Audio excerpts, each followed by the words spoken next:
Welcome for the brief demonstration of study of time response of first and second order system. So before you switch on the system, first you need to study the layout of the system. Here you can see we have a square wave output here, and the amplitude and the frequency of both can be controlled by using this spot. Then you can see this is the main system where you can see we have a amplifier, integrator, then derivative card also, then L, variable R and fixed C, LRC.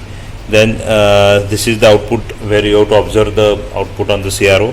Then this is the feedback path, the potentiometer for feedback control. Then this is the variable R, 1K resistance. Then this is the gain control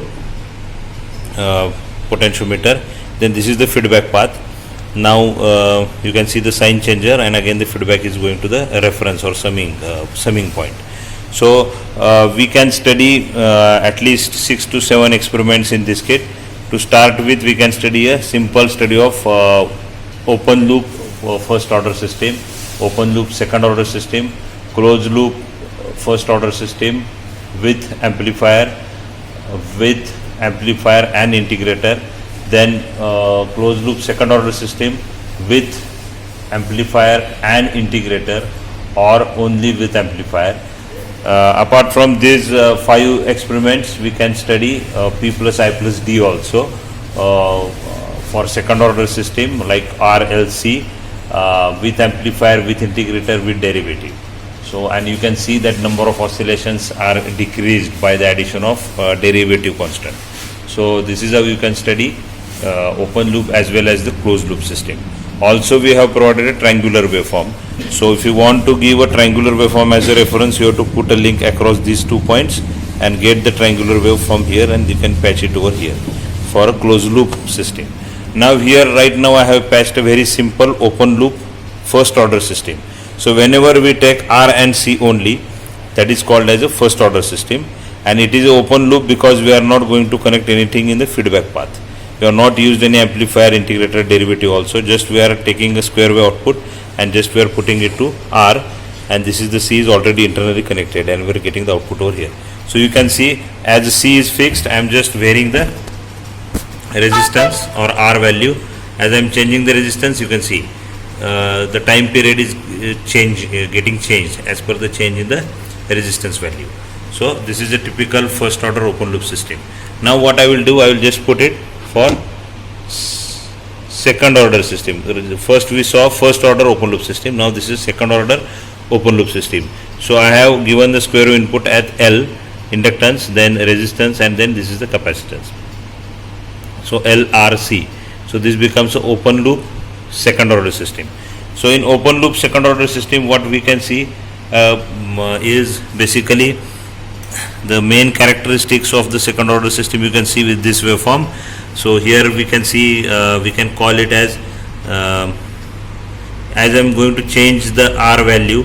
You can see this is over damped system, then this becomes a critically damped system. I would say this is a critically damped system, and if I decrease the R beyond that, it becomes a under damped system. So all these 3 things you can see over here. So this is the typical characteristics of second order open loop system.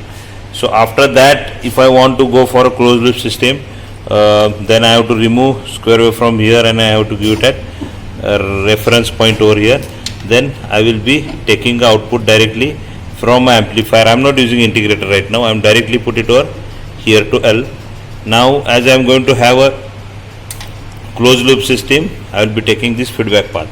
Now whenever we use an integrator, then only we have to use a sign changer. I am not using an integrator right now, so I am directly bypassing the sign changer, and the feedback path is going through this link to the reference point. So this is, you can see, a typical closed loop RLC system or second order closed loop system with amplifier without integrator.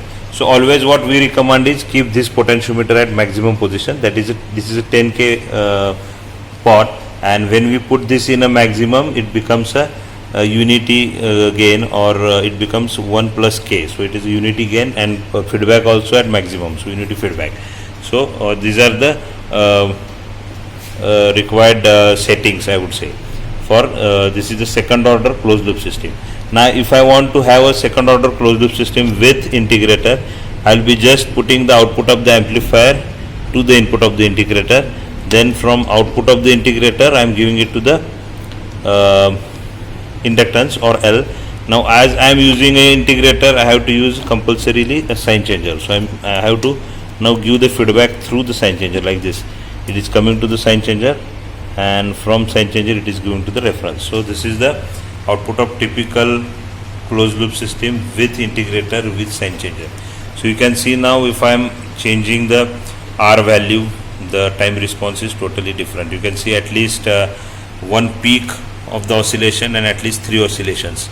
Now what I will do in the same system where right now we have patched up for LRC, then sign changer is used, the output of the sign changer is going here. I use the square wave, amplifier is used, integrator is used, and integrator's output is given over here. So I will try to introduce now derivative also. So output of the integrator is given to the derivative. Now output of the derivative I will give it to input of the inductance. So you can see if as I introduced D, immediately you can see the major change, that number of oscillations from 3 it has reduced to only 1. So the time response of the system has increased, the number of oscillations have been decreased, and the total time delay also has decreased. So this is how basically we can perform 5 or 6 experiments on study of RLC first and second order system. Also we have provided here LIGO switch. So if you want to measure the value of this gain control pot, then you have to just put downwards and then you can measure with the multimeter. The value of R can be measured over here, the variable R, whenever it is kept open. It is not patched up anywhere. I think this is sufficient, and you can refer the manual also if you want. Thank you.